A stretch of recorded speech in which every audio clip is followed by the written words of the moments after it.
Karen stands in the way of my mother's handicapped parking spot, so I'd give her a taste of her own medicine. Here's what happened. Subscribe to Am I the Jerk on YouTube and hit the bell for notifications.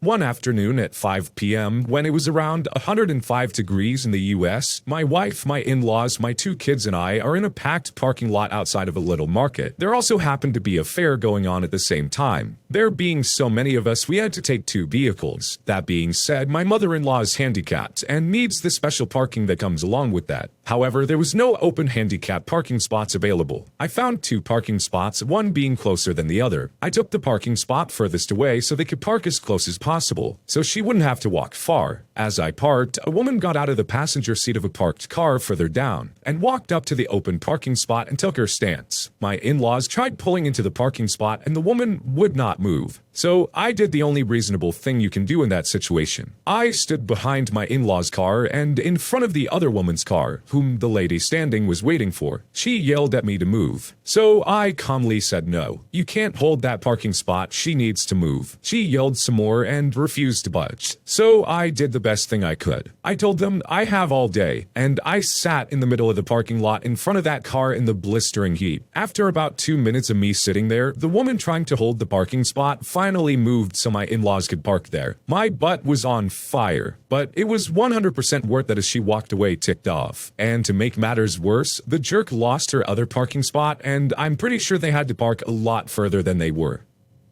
I think we've all seen the videos online of some Karen or another doing something very similar to this. You can't just stand in the parking spot and claim it. That's not how it works. And in this case, our original poster had a legitimate reason for needing a closer parking spot, with their mother-in-law being disabled. Our poster sure did give them a taste of their own medicine, though. You can't really complain about what he's doing because you're doing the exact same thing. Entitled Mother and Daughter Ruin My Friend's Marriage Proposal. In this story, I'm going to leave out some details and things that were said, mainly because most of it gets off track from the point I want to say, and are just rude and childish for me to explain and mention. This happened last week. It was the first warm, sunny day we had in a while, so my friends decided to go to the park and hang out. It was Saturday, and most of us didn't have work that day. We bring some food, a football, and we're having a good time. There are also some families, people walking on the trails, kids at the swings, and jungle gyms, etc. Just a generally nice day. We're at a picnic table eating, having dessert, when a friend suddenly stands up and says he has something to announce. He then turns to his girlfriend that he's been dating since grade 10 and proposes with a ring. Surrounded by friends in beautiful scenery, lovely time and place. His girlfriend gets all teary-eyed and says yes. We cheer and congratulate them as he puts the ring on her finger. A little while later is when entitled mother and daughter walk up to us. Entitled daughter must have been about 10 or so years older than any of us, and it amazed me how she acted like a 5-year-old wanting a toy she couldn't have with her mother. They approach us, and for a moment I think maybe they're congratulating my friends. Nope. Entitled mother, excuse me, may I ask a favor? We all look at each other confused. The boyfriend, sure. Entitled mother, could my daughter have that ring? Now, I've heard some pretty dumb things in my life and have dealt with entitled mothers before, but this one takes the cake as the most ridiculous. The boyfriend, what? No. The entitled mother doesn't take that as an answer and continues talking, saying that her daughter needs the ring. When my daughter's ex-husband proposed, he didn't give her a real ring. She needs a real one to feel like a real bride. It ruined their whole wedding and marriage. It shocked me that the woman thought my friend, all of us at that table, being broke college students, would have enough money to buy a real wedding ring. It wasn't either. The boyfriend, well, I'm sorry to hear that, but she can't have the ring. Another friend, wait, you said ex-husband, right? Why does she need the ring if she's not even married anymore? Entitled daughter, because the wife gets to keep the engagement ring even after the divorce. Everyone knows that, silly. The girlfriend, but why do you need my ring? Entitled daughter, I'm reaching my 30s. It's too late for me to find love and marry again. I need a ring to remind me that I'm still worthy. Me. But what about the ring you got from the divorce? And at this point, I kind of found it hard that she'd ever been engaged to begin with. Entitled daughter, because it wasn't real. I need a real one. The girlfriend, Well, this ring isn't a real diamond either if that's what you're looking for. The boyfriend. No college student can afford that. The entitled daughter then tried to take holds of the girlfriend's hands. I think maybe to see the ring, judging by the look of shock on her face when she was told it wasn't real, or maybe to try and take it by force. But either way, we'd had enough of her and all told the mother and daughter to leave. As they left, the mother yelled at all of us and told my two friends that their marriage would be a train wreck. The boyfriend shouted back, "Not as much as your gold digger daughter's marriage." This set off the entitled daughter. She didn't charge at us, but she looked like a bull about to. I've never seen a grown woman have such a fit in her life. She threw a tantrum for a good 5 minutes before stopping off. That jerk ruined the rest of the day for us, but my friends are still going strong and are planning to marry later in the year after they graduate. I understand why the husband left her, I think. This woman sounds like a nightmare. One of the most entitled people I might have ever heard of. It's quite clear that her mother's been enabling this for a long time. That takes a lot of kahunas to walk up to someone and just ask for their engagement ring. Like, what makes you think you have the right to just walk into this moment, this special day that these two are having, and take it away for your daughter who isn't even getting married, isn't even married, she's divorced? What? Why do you want this ring? What makes you think you're in any way entitled to it? This story just makes me mad.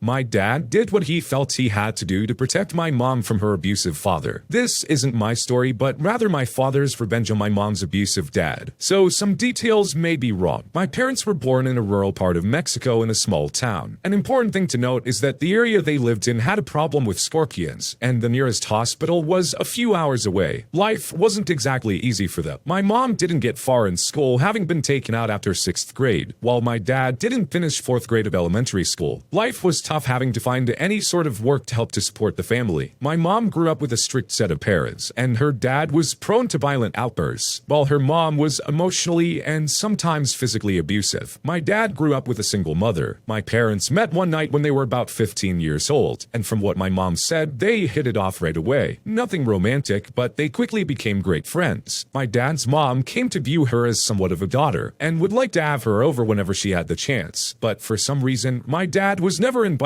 to her house. The next 2 years of my mom's life were really difficult, especially since her father started drinking more frequently and her mother became even more distant. There were times when my dad saw something was wrong simply because of how she walked and how she started to flinch with even the tiniest touch. She also never had him visit her house and would spend a lot of time at his. Pretty soon, they officially started dating. One day, my mom's mother simply disappeared with no explanation. This caused her dad to become even more abusive. She endured all of this because, try as she might, she simply couldn't leave him. Until when she was 18 years old, she discovered she was pregnant with me. When her dad found out, he smacked her across the face, got his belt, and brutally hit her, and called her all sorts of names. She managed to get out before anything worse happened. She ran to my dad's house where she explained everything to him, and how her life had been miserable for such a long time, and how she was pregnant. He, right then and there, knew he had to get revenge for all the years of abuse she'd endured. He knew simply turning him in wouldn't be enough. He had to make sure he was taken care of for good. My dad knew many people who worked with getting rid of scorpions, and which ones would be the most dangerous and lethal. He went looking and found a few with the highest chance of killing someone. The following day, he was able to sneak into my mom's house and put the scorpions underneath the abusive dad's bed covers and went home. The following day, when my mom went back to her house with my dad, they found him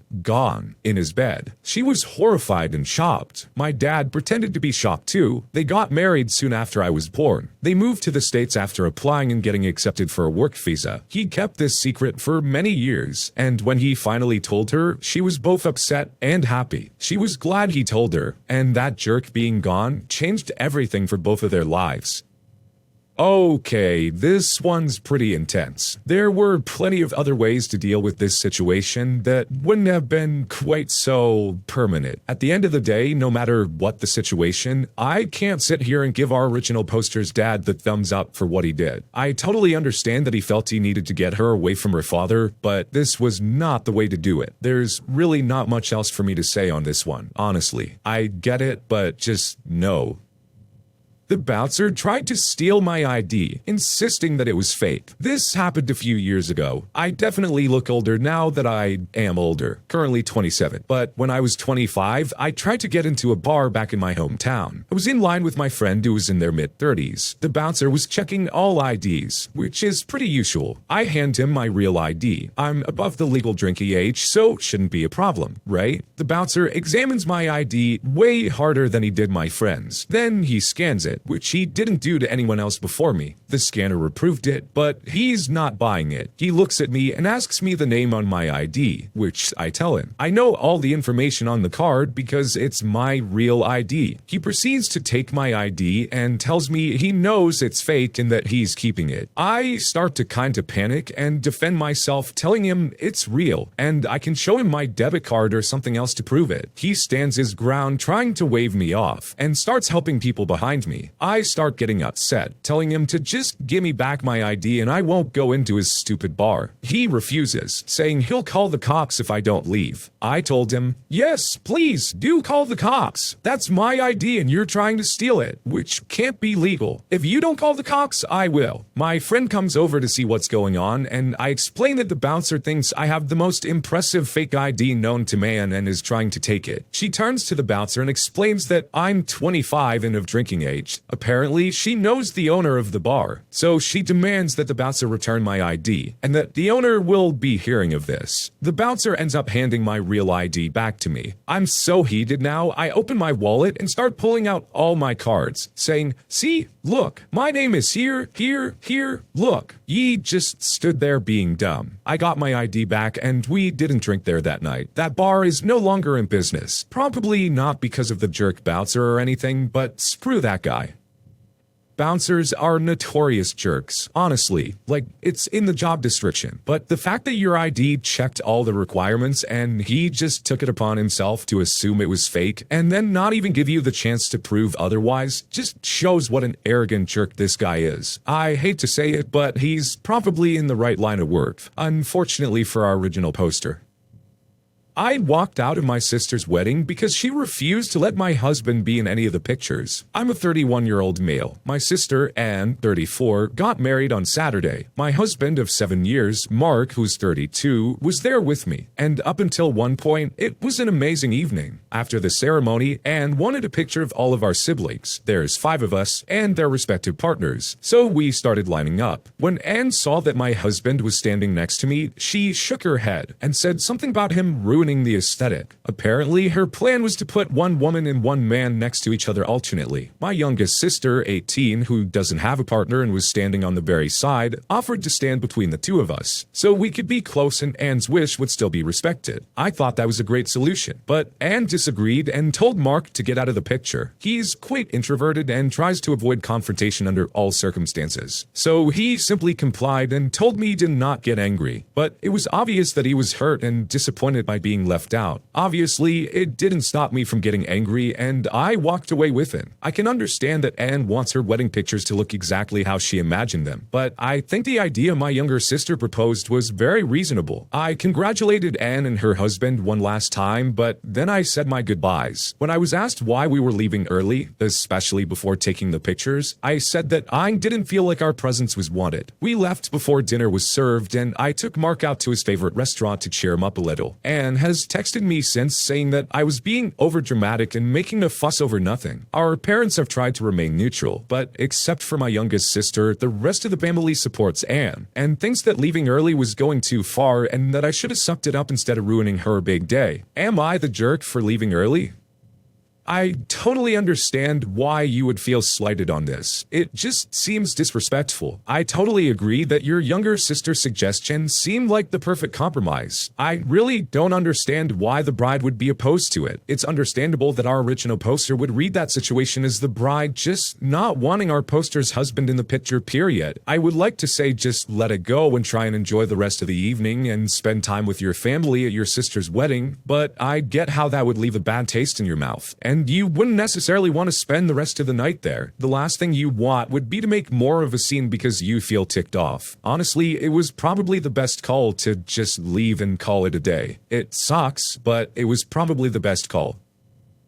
I gave my parents an ultimatum. They need to choose between me or my brother. I, 21-year-old male, have a brother Tim who's 24. Ever since we were young, he's always bullied me for not being as smart as him and sneering at my passion for sports. Our parents tried to stop him, but an Asian household meant they valued brains over brawn, so he was always favored growing up. Less so now as I have a stable job and am able to show my worth. I do still love them, but not Tim. He can't bully me as much as I outmuscle and outsize him, but the insults and jabs over the last 10 years are a sticking point. At the end of last year, I came out as gay. My parents took time to accept it. Dad is even going to Asian support groups to find out more. Tim, however, went off the rockers, verbally screaming about how I was a disgrace and a shame, how I must have ruined our genes, and mocking whether I even had real man bits. Mom says he just needs more time to process, but he's shown none of that, getting worse and joining this religious group at his university. This weekend, I came home late to find my room had been completely emptied. My clothes, posters, all my gym and sport equipment, all my books, everything gone. The only thing intact was my laptop. I asked my parents and they had no idea, as they were out and had left the house to Tim and his project group. I called him downstairs and he said that he was curing my perverted ways and that him and his religious group are gonna change me for the better. I won't repeat everything he said, but he made a list of everything he threw out and why each item made me a pervert. Among the items he threw out was a signed item worth $1,200. I'm finally fed up and straight up told my parents that either he stays or I stay, but I'm not living with someone who hates me. I recounted since I was young about him bullying, insulting, stealing, and ruining my stuff. This wasn't the first time. I made it clear that while I love them, if they still supported Tim ruining my life, I was cutting off contact. I grabbed my laptop and bag because I had nothing left, and I left, staying at a friend's place. I've cooled down and called my mom saying that I won't cut off contact, but while Tim is still living at home, I won't ever be visiting. She's begged me to reconsider, saying that we can still fix the relationship, that she and dad are gonna get my stuff back, but I'm adamant that I can't coexist with Tim. I have money saved up so I can rent and survive easily enough, so living is not an issue for me, unlike Tim who's still studying. My friends support my decision to move out, but my relatives have been saying that I'm going overboard, that I shouldn't punish my parents for what Tim did. They all say I'm a jerk for forcing my parents to choose between their two sons, even if Tim is wrong. I'm close to my relatives. I have a cousin who may as well be my actual brother, and even he thinks I shouldn't be so aggressive with cutting Tim out. I do feel bad for my parents, but I don't think I'm wrong to get away from that toxicity. Am I the jerk? I think you're completely right. You don't need that kind of stuff in your life. Your brother sounds like a horrible, hateful person. And I understand how having your parents, the people that you love the most, still support this person who's making you absolutely miserable can be really difficult, but you get it at the same time. He's still their son, too. They can't really just abandon it. It sucks that this is what it has to come to for everyone to feel like they're in a safe environment, but maybe that's what has to happen. I am glad that you reconsidered completely cutting out your parents, because at the end of the day, I'm sure they don't want any of this. They want both of you to be happy and love each other and be good brothers. Unfortunately, they only have so much control over the situation. It sounds like the rest of your family is very supportive of you. Maybe you just move forward without your brother involved in your life. You'll be better off, it sounds like. Just focus on surrounding yourself with the people who are positive and do support you.